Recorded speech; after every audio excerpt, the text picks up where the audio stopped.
नमस्कार, मैं हूँ रूबी। एक बार फिर से आपका स्वागत है अनुसंधान यात्रा में। इस बार हम चलेंगे एक ऐसे संस्थान में जो जेनेटिक इंजीनियरिंग और बायोटेक्नोलॉजी में अग्रणी है।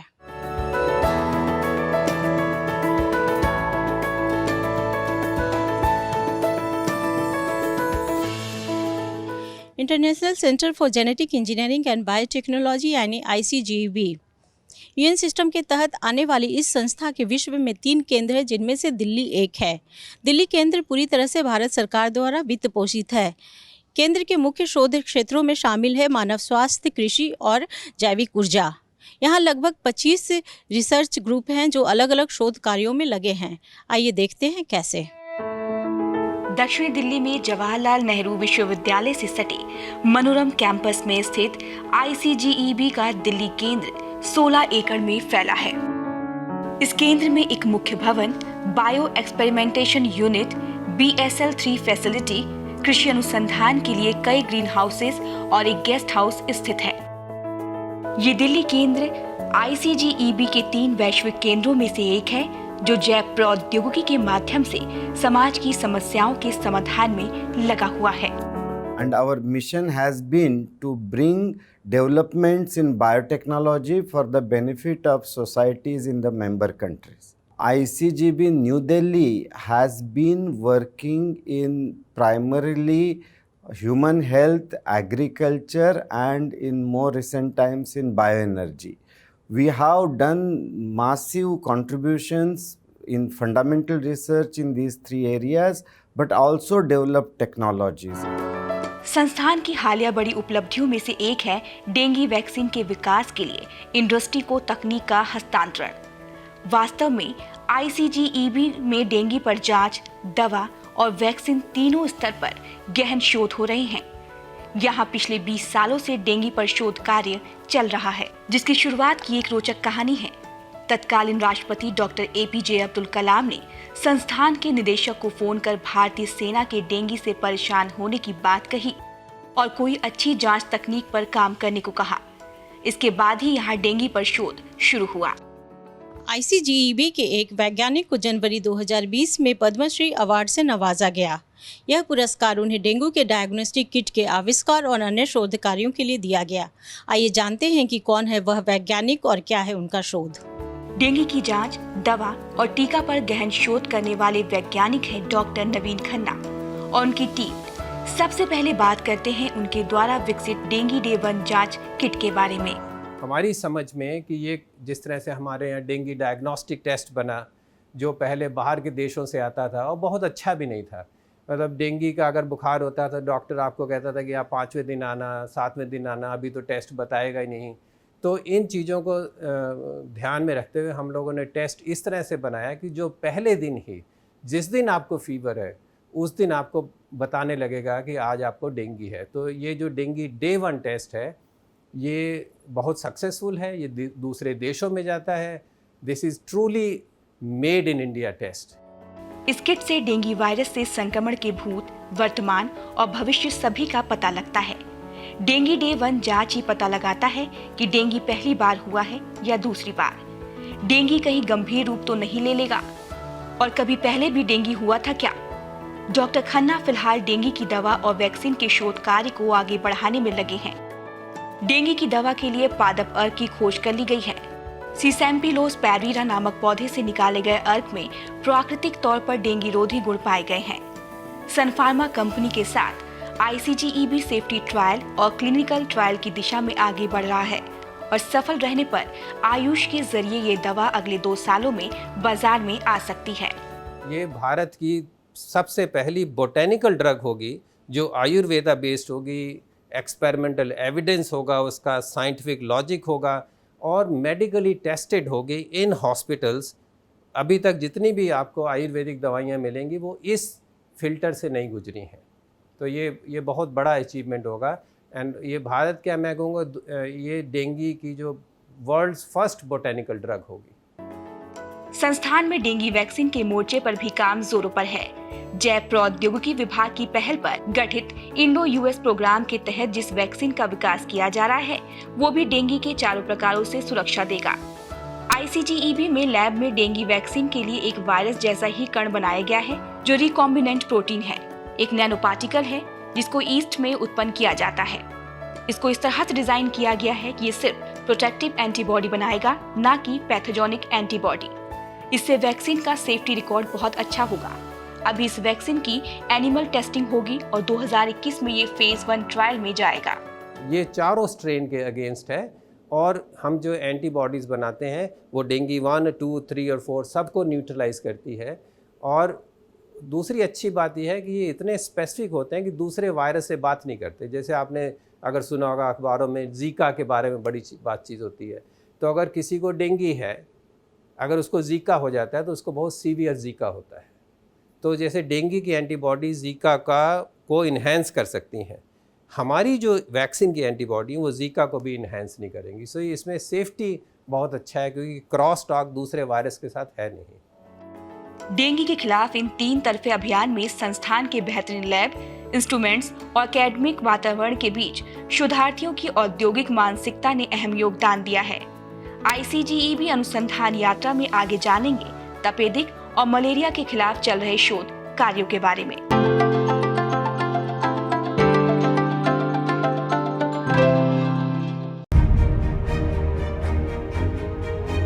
इंडिया साइंस एक इंटरनेट आधारित विज्ञान वेब चैनल है। ये चैनल भारत सरकार के विज्ञान और प्रौद्योगिकी विभाग द्वारा शुरू किया गया है, जिसका कार्यान्वयन और प्रबंधन विज्ञान प्रसार कर रहा है। इंडिया साइंस www.indiascience.in URL पर उपलब्ध है। इस द्विभाषीय चैनल की विषय वस्तु हिंदी और अंग्रेजी में उपलब्ध है। इस चैनल को इंटरनेट की सुविधा वाले किसी भी उपकरण पर देखा जा सकता है। ये वीडियो प्लेटफॉर्म विज्ञान और प्रौद्योगिकी के ज्ञान के प्रसार हेतु समर्पित है। विशेषकर भारतीय दृष्टिकोण, लोकाचार और सांस्कृतिक संदर्भ में वैज्ञानिक जागरूकता फैलाने के लिए दृढ़ प्रतिबद्ध है। ये पहल विज्ञान और प्रौद्योगिकी विभाग द्वारा समर्थित है। इंडिया साइंस मोबाइल ऐप्स को गूगल प्ले स्टोर और एप्पल स्टोर से डाउनलोड किया जा सकता है।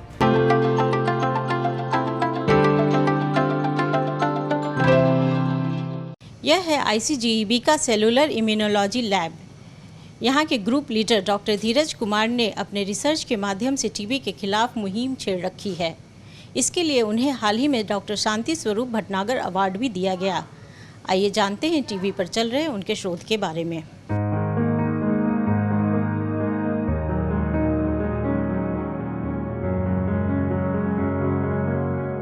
डॉक्टर धीरज पिछले 12 सालों से ट्यूबरक्लोसिस, टीबी यानी तपेदिक पर शोध कार्य कर रहे हैं और टीबी से जुड़े ड्रग रेसिस्टेंस, लंबी इलाज और HIV टीबी के सह संक्रमण जैसे गंभीर मुद्दों का हल ढूंढ रहे हैं। ये शोध किसी नए एंटीबायोटिक्स की खोज के लिए नहीं है, बल्कि एक नए तरीके होस्ट डायरेक्ट थेरेपी के जरिए इलाज की खोज है।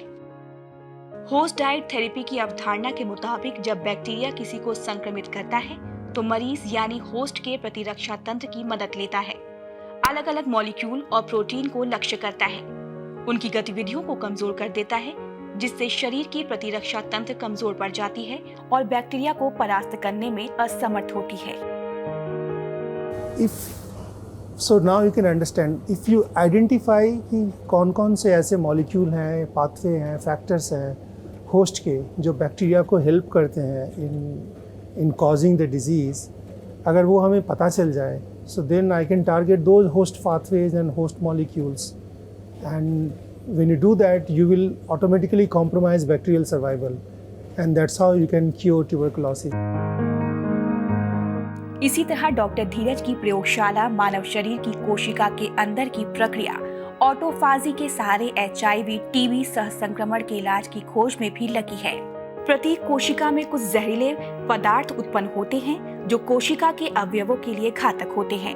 ऑटोफाजी प्रक्रिया के माध्यम से ये जहरीले पदार्थ नष्ट हो जाते हैं।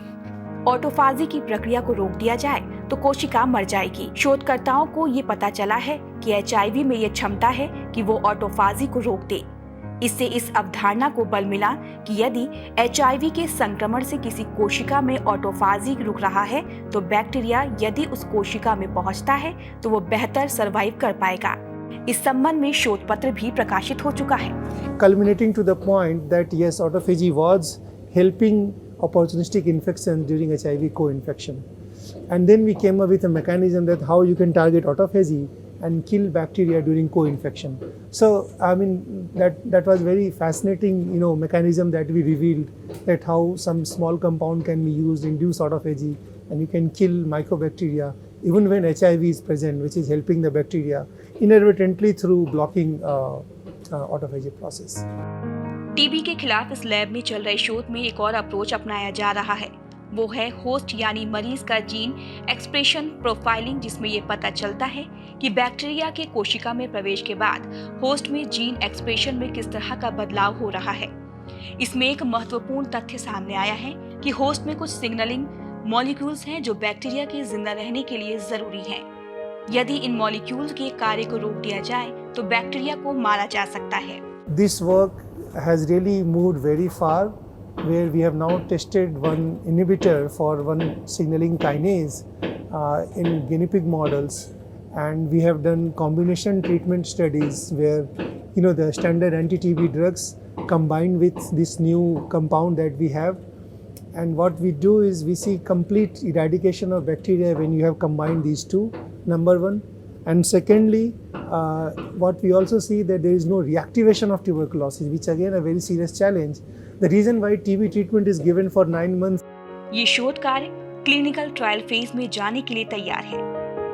आईसीजीईबी में टीबी से लड़ने के लिए एक और तकनीक पर काम किया जा रहा है, वो है आरएनए स्प्लाइसिंग। वास्तव में टीबी का बैक्टीरिया होस्ट सेल यानी कोशिका को अनेकों तरीकों से रूपांतरित करता है, तो इस लैब में कोशिका ही है जो अनेकों होस्ट पाथवे की पहचान कर सके और उसके जरिए बैक्टीरिया की ग्रोथ को रोक सके। वास्तव में होस्ट डायरेक्ट थेरेपी एक इंटीग्रेटेड अप्रोच है। संस्थान के ही एक अन्य लैब में मलेरिया के खिलाफ भी जंग जारी है। यहाँ मलेरिया के लिए नई दवा और वैक्सीन पर शोध चल रहा है।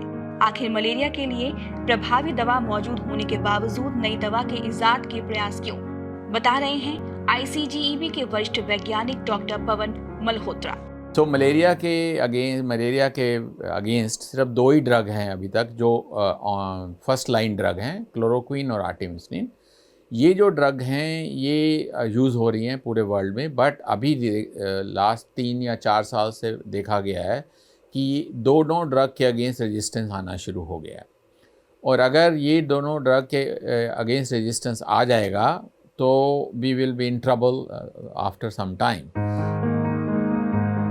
मलेरिया के लिए अंतिम बार 1996 में आर्टेमिसिनिन दवा की खोज हुई थी।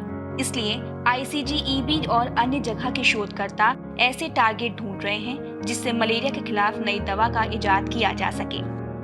पिछले 12-13 सालों के अथक प्रयास से डॉक्टर पवन और उनके सहयोगी डॉक्टर आसिफ मोहम्मद ने एक नए पाथवे का पता लगाया है। तो हमने एक नया पाथवे दिखाया कि जो मलेरिया का पैरासाइट आरबीसी के अंदर रहता है वो हीमोग्लोबिन डिग्रेड करता है, और वो एसेंशियल है क्योंकि वो उसके लिए खाना है, फूड है। तो उसकी डिग्रेडेशन में जो ग्रुप ऑफ प्रोटीन्स आते हैं वो हैं टारगेट न्यू ड्रग डिस्कवरी के। तो हमने वो पूरा पाथवे डिस्कवर किया और ये भी दिखाया कि जो एग्जिस्टिंग ड्रग हैं क्लोरोक्विन और आर्टेमिसिनिन, उनका वो भी इस पर एक्ट करते हैं। अमेरिका के एक शोध पत्र में ये शोध प्रकाशित हो चुका है जिसमें टिप्पणी की गई है कि ये मलेरिया की नई दवा के लिए एक बड़ी खोज है। इस खोज के आधार पर एक मॉलिक्यूल भी बना लिया गया है जो वर्तमान दवाओं से बेहतर है, लेकिन अभी इसके ट्रायल और कई अध्ययन बाकी है जिसमें काफी लंबा समय लगेगा। आईसीजीईबी के वैज्ञानिक मलेरिया के खिलाफ वैक्सीन के इजाद में भी लगे हैं। इसके लिए protein network approach, proteomics approach अपनाया जा रहा है। आईसीजीईबी में स्वास्थ्य के अतिरिक्त जैव ईंधन और कृषि में भी गहन शोध किए जा रहे हैं। देखेंगे अगले सेगमेंट में।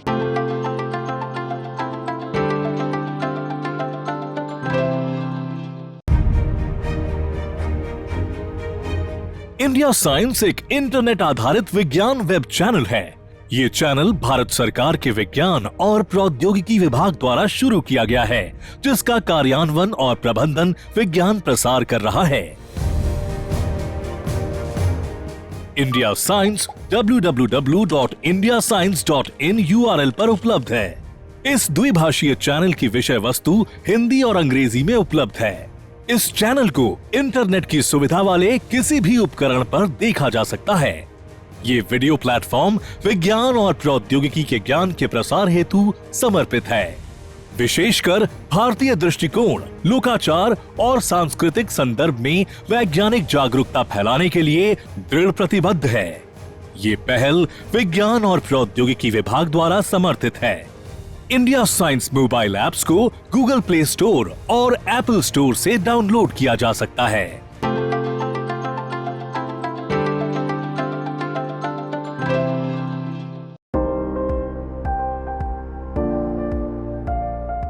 आईसीजीबी के वैज्ञानिकों ने दूसरी पीढ़ी के जैव ईंधन के विकास में अहम सफलता हासिल की है। चावल और गेहूं की भूसी जैसे बायोमास से इथेनॉल बनाने में खास इस तरह के एंजाइम की अहम भूमिका होती है। मौजूदा एंजाइम से भूसी में मौजूद सेलुलोज को तोड़ने की प्रक्रिया काफी लंबी और खर्चीली है। इसके लिए संस्थान के वैज्ञानिकों ने अपने बायो प्रोस्पेक्टिंग लैब में देश भर से माइक्रोब्स इकट्ठा किए और उनका अध्ययन कर पता लगाया कि कौन सा माइक्रोब कितना अच्छा एंजाइम उत्पन्न करता है। तो एक तो हमारा मेजर सक्सेस जो हुआ है वो ये है कि हमने एक ऐसा फंगल स्ट्रेन को ढूंढ के निकाला है जो कि बड़ा एफिशिएंट एंजाइम प्रोड्यूस करता है। फिर हमने उसमें जीनोम इंजीनियरिंग कर करके उसके एंजाइम के प्रोडक्शन को बहुत ज़्यादा 4-5 फोल्ड बढ़ाया है और इसकी सफलता जो है आप इससे समझ लीजिए कि इसका यूएस पेटेंट भी ग्रांट हो गया है। तो मतलब ये कि ये बहुत यूनिक टेक्नोलॉजी है जो हम लोगों ने डेवलप किया है, जो अभी तक दुनिया में इतना सक्सेसफुल नहीं है। तो इस एंजाइम से सेलुलोज को तोड़ने के बाद बायोमास को हाइड्रोलाइज किया जाता है, जिससे शर्करा बनता है, जिसका फर्मेंटेशन यानी किण्वन कर एथेनॉल बनाया जाता है। किण्वन की प्रक्रिया चुनौतीपूर्ण होती है क्योंकि इसमें मौजूद C5 यानी जाइलोज शर्करा को पारंपरिक यीस्ट किण्वित नहीं कर पाता है। इसके लिए जेनेटिक इंजीनियरिंग की जरूरत होती है। यहाँ माइक्रोबायल इंजीनियरिंग की एक बड़ी महत्वपूर्ण भूमिका होती है।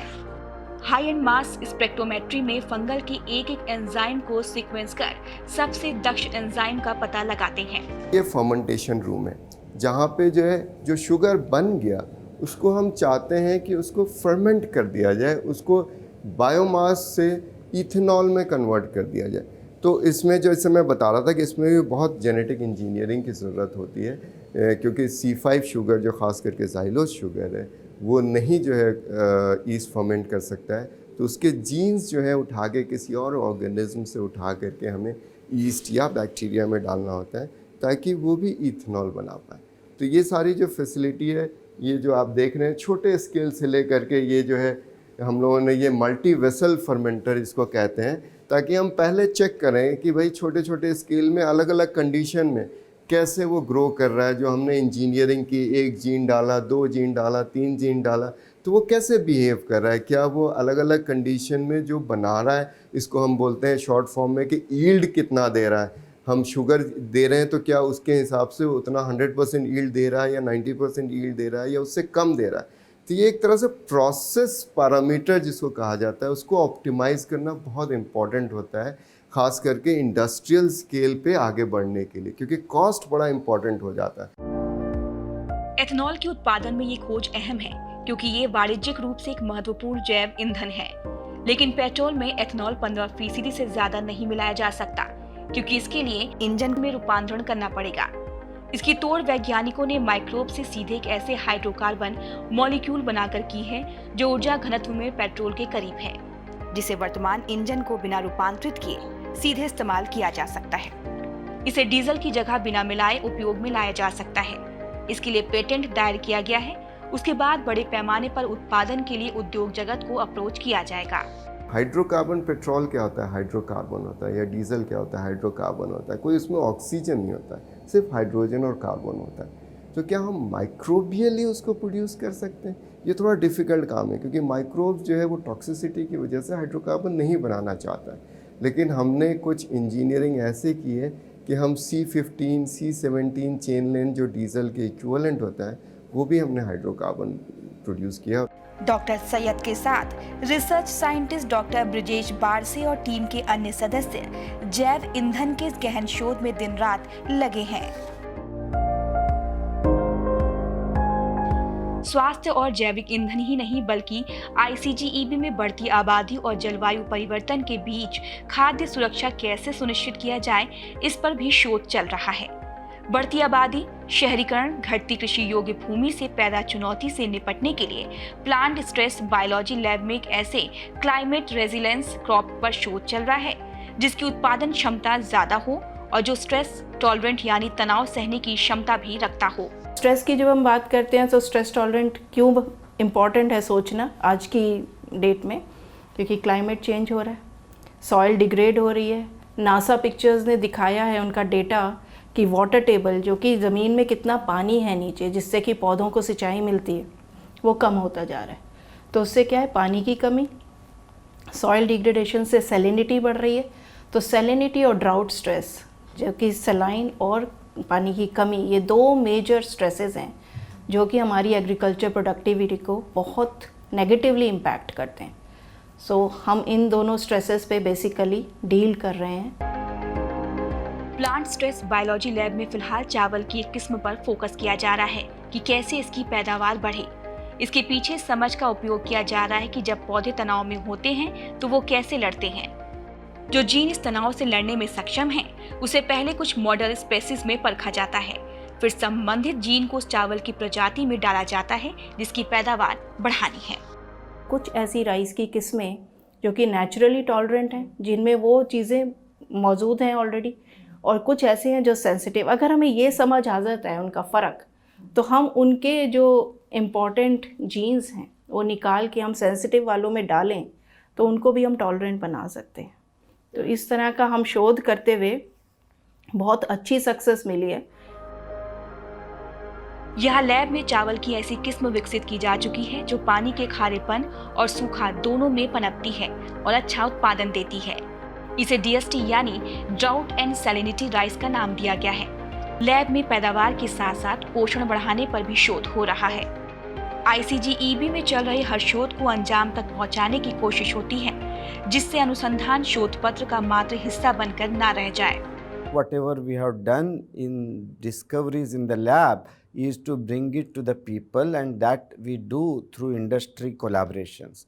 We have industry collaborations for drug discovery, we have industry collaborations for vaccine development, and more recently we have made many collaboration with industries for generation of biofuel.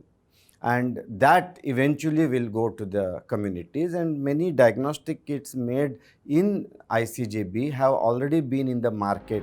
ICGEB के हर शोधकर्ता के दिमाग में होता है व्हाट नेक्स्ट, यानी आगे क्या, जिसका नतीजा है कि कई शोध एक उत्पाद के रूप में लोगों के बीच पहुंच चुके हैं। तो यह थी ICGEB की अनुसंधान यात्रा। इस यात्रा में हमने देखा कि ICGEB की प्रयोगशालाओं में हेल्थ केयर, बायो एनर्जी और GM क्रॉप्स को लेकर क्या अहम शोध कार्य चल रहे हैं और उनका आम जीवन पर क्या असर होगा। अनुसंधान यात्रा की इस कड़ी में आज बस इतना ही। फिर मिलेंगे देश के एक प्रमुख वैज्ञानिक संस्थान में। ICGEB कैंपस से DD साइंस के लिए रूबी।